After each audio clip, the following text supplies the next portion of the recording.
Well, hello and welcome back, and we are here with the final arc of the last season of Star Wars, The Clone Wars, Season 7, Episode 9, and it was called Old Friends Not Forgotten, and it kicked off the long-awaited Siege of Mandalore, and it was quite an episode. I loved it. So it starts off on the battlefront, and there is General Kenobi who comes in with quite a move to save Commander Cody, and then after that, Anakin stepped in and helped everyone who was being overwhelmed by the droids by using a tactic of deception to draw out the main tactical droid. And he got such a spectacular victory. No wonder in episode 3 they pretty much played him up as a champion for the whole Republic. And then in comes ex-Padawan Ahsoka Tano, and the whole story kicked into another gear.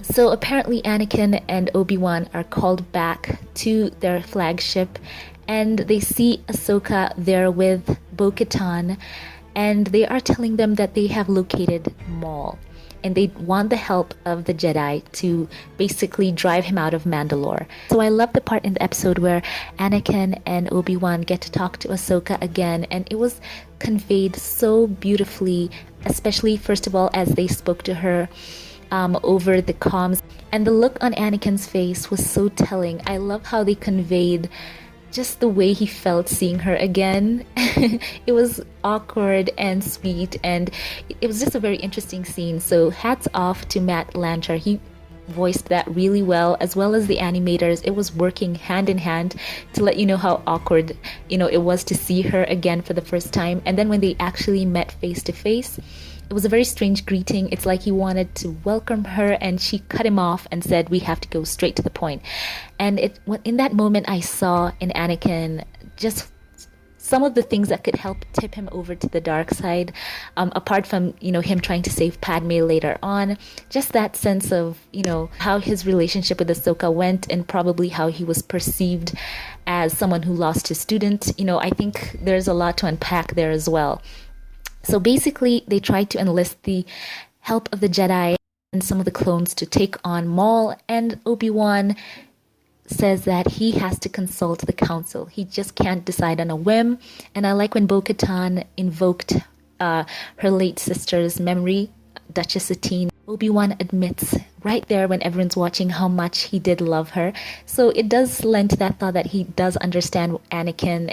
And of course, even if he didn't know that Anakin had married Padme, he can understand Anakin and his inability to totally let go of Padme, according to him anyway, if he only knew the whole story. So it was interesting there to see Obi-Wan admit that he felt so strongly about Duchess Satine, but won't let his emotions cloud his judgment. So basically, in the end, Anakin, after that back and forth, Anakin decides to give Ahsoka Tano Captain Cody at the time, and he promotes him then and there to commander so that he could help Ahsoka and Bo-Katan go to Mandalore and take on Maul and the forces that were with him. And then the whole episode kicked into such a high gear with them heading over to Mandalore, and the siege begins, and they are facing off with the Mandalorians. It was a glorious scene.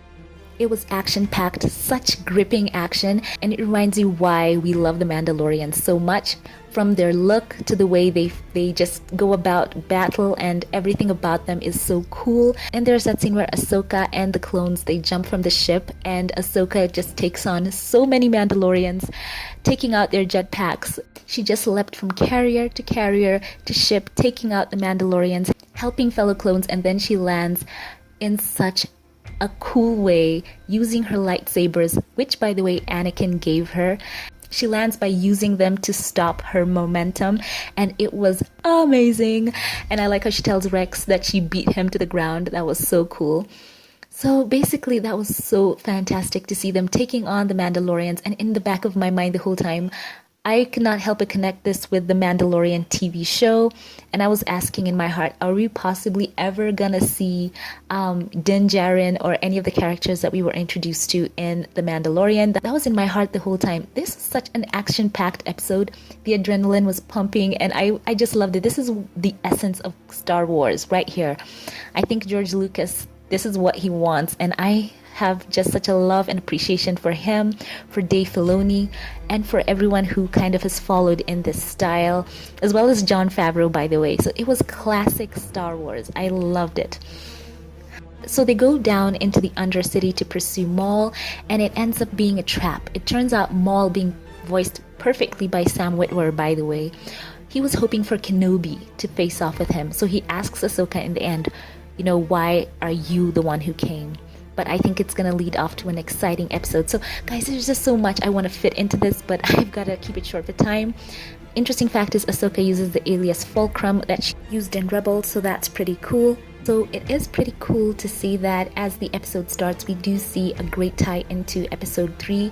We see all the Jedi with their clone troopers out in the Outer Rim, and you see Order 66 kind of looming as you see them in their setup. And we also saw a young Caleb Dooms, who later became Kanan Jarrus in Rebels, and it's so cool. And one more thing I would like to point out, when Ahsoka says goodbye to Anakin, she just tells him good luck.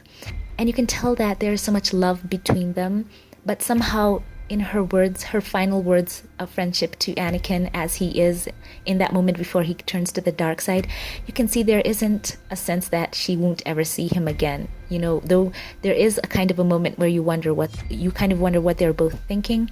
So it's just so marvelously done. Cannot wait to see how this episode, how all this arc will play out. And I've got to say, I just love the Clone Wars. I wish we could have more of it.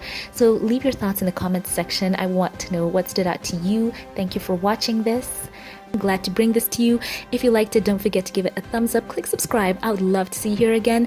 And I'll be on the lookout for more fun videos, reactions, and also check me out on my Patreon, and I will catch you in the next one. Have a blessed one.